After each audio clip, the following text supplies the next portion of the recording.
All right, just injury report update. Alex Lewis will not participate today. He'll be out for the game.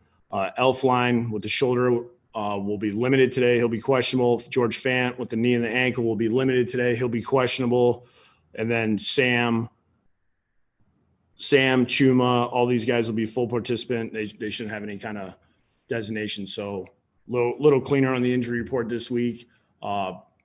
George went through practice yesterday.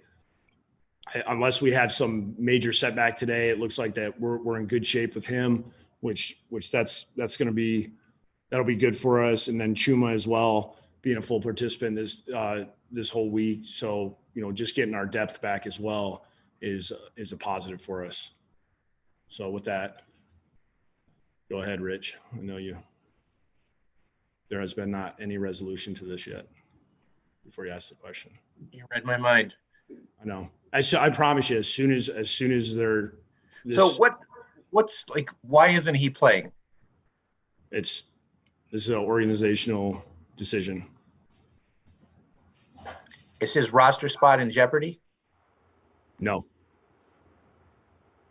Do you anticipate him being back next week? I can't answer that. Yeah. I know, Rich. I know. That's what it is right now. Okay. So you could say that this is disciplinary then? No. Is he being fined? No. Have you talked to him? Like within the last 24 hours? No. He's been in meetings, like I said yesterday. Well, as soon as we have a resolution to this, then we can talk more about it. Yesterday, John Franklin Myers showed up on the injury report for a non-injury. What's up with that? Yeah, so we were, we were concerned with a COVID. We weren't sure kind of what was going on there. We had to go through a whole process with him. So, working with the league, we felt like it was best that we just hold him out, keep him out of the building until we had an answer, whether, we had a real positive or if it wasn't. So, we kept him out of the building, as a precautionary reason. He seems like he's been a pretty decent find for you guys. I know Joe claimed him off the waiver wire last year, and he's had a pretty good season. I mean, what have you kind of seen from him on the field when he's been there? Yeah, he was definitely – for us, he was a nightmare in training camp. I mean, he kept showing up. When we first started, he was kind of running with that second group, and then he was sliding in there every once in a while with the first team third down pass rush packages. And man, he just kept showing up around the quarterback. And I mean, the issue's never been talent with him. It's always been it's been an injury. It's like we get going and then he gets kind of pulled out of there because something happened with whether it was his foot or something else. And I think this has been the longest stretch he's had where, you haven't really seen him pop up on the injury report for something that was going to hold him out of the game. And it's just like anybody else, the more practice time you get, the better you keep getting at working at your craft, especially when you're a younger player, right? Like you're trying to get chemistry with all these dudes, but if you're out 2 weeks and then you're back to 3 and then you're out another week, I mean, it kind of throws your routine off. And I think the fact that he's had the opportunity to keep getting better every week has really paid off for him. And he's showing up a ton in games. I mean, you can see he's disruptive. It might not always show up on the stat sheet, but I think he causes these quarterbacks to throw the ball a lot earlier than they want to sometimes. Hey, Adam, with regard to Jordan Jenkins, what have you learned about him in the couple of years here? And how bizarre is it that at 26 years old, he's the longest tenured guy on your roster? That's crazy. It's crazy. I mean, that's usually where you want, his draft class should be the heart of the roster, really, if you think about it. Like guys in his area. Obviously, he's the only one remaining. But I'll say this: I'm not sure I've been around many players that are tougher, just flat out tougher than him. I mean, who knows what's going on with his body? I mean, we saw the guy early in the season. You'd see his shoulders out of place. He pops it back in, comes off for like a play, and then runs back out there. I mean, the guy is an absolute beast as far as his mindset of not wanting to come out of the game, constantly just being that guy that's relied on. He's going to be there week in and week out, whether it's a game or practice. Like he's a guy that I can say that, you know, when things get really, really tough, he's the guy you can turn to, and you know he's going to be standing right next to you. Is it fair to say that some people that maybe had some of the injuries he's had probably would be on IR or shutting it down for a period of time when he has not? At this point, absolutely. Absolutely. I mean, that's what makes that guy is a real, he's old school. Like, I will be there. It doesn't matter what the situation is, you can count on him, because like you're going to have to saw off a limb for him to not be out there. It's weird for being 26 and using the word old school, you know, because when you look at him and you look at the way he conducts himself and the way he plays, it does not, you know, it kind of belies the fact that he's only been in the league for 5 years now. Yeah. Well, I think that it's really, it's how he grew up. That's how he was raised. I mean, you know what his background is, who he is. I mean, it's exactly like, it all makes sense to me when you dig into his background. It makes sense why he is who he is. Adam, just clarifying on Franklin Myers. So he had a positive in the morning, and then you guys tested him later, and it was false positive? Is that what happened? They went through a whole bunch of protocols. You know, they got to go through all these tests. I mean, it was like whenever we got the test back was, I don't know what time it was. I know it was really early. But it ended up being a false positive and everything. Yeah. Okay. Adam, how tough has it been? You've had it 2 years in a row now where the offensive line is kind of shuffling. You've had a lot of different lineups, a lot of different players in and out. How tough is that to kind of get something going there? You know, I think it's more of when we go into a game and we don't finish. I think that's probably more frustrating than anything. You know, at least if you got a week's worth of practice and you know, hey, here's my 5 guys going out there. You know, you feel way more confident when you're going, here's my 5 guys. All right, this guy just went out. He's going here. Okay, now that guy's back. Now this guy got hurt, so you got to shift him around.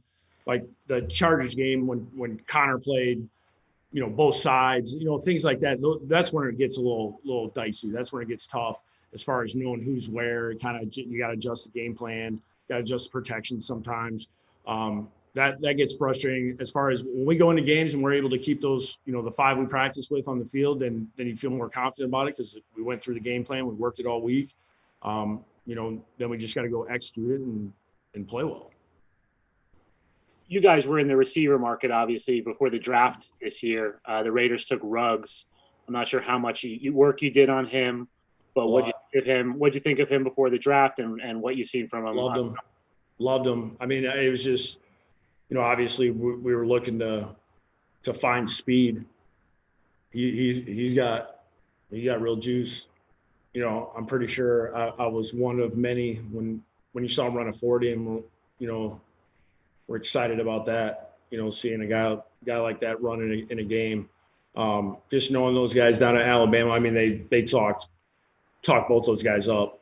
You know, Sark loved both those guys and thought they were really good players and thought they were going to be very good NFL players. So, you know, Ruggs was somebody that we were definitely interested in. Obviously, we took the big guy, and, you know, the big guy was, you know, when you get a chance for a left tackle, it's hard to pass up. So him and Ruggs and Nelson, you know, we looked at Nelson in free agency, you know, somebody that Joe had been around in the past. So, you know, we had interest in him, but, you know, we went in a different direction. Adam, I know this is going to probably come off as a bit of an odd question, but is there any element to what you're doing right now where you're having fun? You know, I mean, obviously you get into this job for a lot of different reasons. And if not, when's the last time you have had any fun, you know, doing what you're doing right now? Yeah. I mean, I think the most enjoyable part of my day is when the players are around. You know, when you go, I think when we had to go virtual 2 weeks ago, where we didn't see the players to practice, that probably kind of wasn't really great for us. You know, I don't think any of us enjoyed that, because at least when we're around each other the whole day and you're kind of amping up for practice, and then you get out to practice and now you're fully amped up and everybody's ready to go. And now it's like, we got to get guys going and walk through, and it's like you got less time to kind of, you know, be around these guys. these guys help, especially our coaching staff, of focus on getting them better. They bring good energy to practice. They compete hard in practice. You know, these guys make kind of all the other stuff go away because you're so focused on trying to help these guys. And just when things have gone the way they've gone this year, you know, what you know, we're so deep into the season right now, at 11 games in now. What keeps you going? You know, what I mean, you maybe answered it to some degree there with the players and trying to get better, but, you know, with 5 games to go and, you know, not a lot of light at the end of the tunnel, what keeps you going personally? I mean, I think players, coaching staff, the building here, I mean, this organization, I mean, there's a lot of great people that, you know, when I got here, I didn't know a lot about, you know, the people in this building. I mean, you know, Mike Tannenbaum gave me a little, you know, guidance as far as like, hey, there's a lot of great people, both upstairs, downstairs, you know, just kind of going through, because a lot of people that he was with were still here. You know, for me, it personally, I mean, I've been doing this type of job since I was 18 years old. I don't know anything else. Like, this is all I know. I mean, when things get hard, you gotta just keep grinding. You gotta keep working. You gotta find ways to pull us out of this. I mean, that's what it is. We'll take a few. This was your favorite part of the day, feeling the Zoom calls. Oh, definitely, Rich, seeing you every day on Zoom, and not in person. What's better than that? No, I know you've only missed 3 practices. This will be your 3rd practice you've missed all year. So, you know, Yep. It never happens until it does. Rich wants to call the plays this week, Adam. We Hey. want a new play calling story. Rich calls the plays. Yeah, put me in. We'll let you do 1st and 2nd down. Maybe I've been I have benched field from goals. practice. Adam, I just saw the memo that you guys got with the new COVID protocols last night with the changes. Just how hard has it been logistically just managing all of this? I know every team is going through it, so I'm not asking about, you know, how it influenced your record, but just being a head coach and kind of trying to weave your way through all the changes that have happened all year. Well, I'll say this, between our Dr. Fauci here, Triber, he's done a phenomenal job. Jackie and Christina, everybody does such a great job of looking through the stuff, getting together, putting an initial plan together, kind of using the whole organization to, you know, hey, Joe gets involved, I get involved, Sochi gets involved. You know, it's just everybody's working together to try to put the best plan together for us. And it makes it really easy for me, because they help me, like, hey, here's the direction we have to go. Hey, what are we missing? Can you think anything that'll disrupt our day, or what will kind of throw things off? So, I mean, the communication's been outstanding. The sense of urgency has been outstanding, as far as, you know, them getting on it, kind of, you know, letting me do what I need to do, and then bringing it to me where it's basically a finalized product. And, you know, it keeps changing, and they keep adjusting and finding new ways to get creative, as far as, you know, being able to follow the protocols and still getting what we need to get done. I know you're probably not thinking this far ahead, but with the COVID stuff, how does that affect the way you handle that 2-game trip west? I mean, we're going to come back. I mean, we did have to talk through that before the season. You know, initially we're going to stay out there, but, you know, with what's going on, is locking our players down in a hotel for all those 11 days or something like that. It was, you know, it's hard enough as it is when we're home.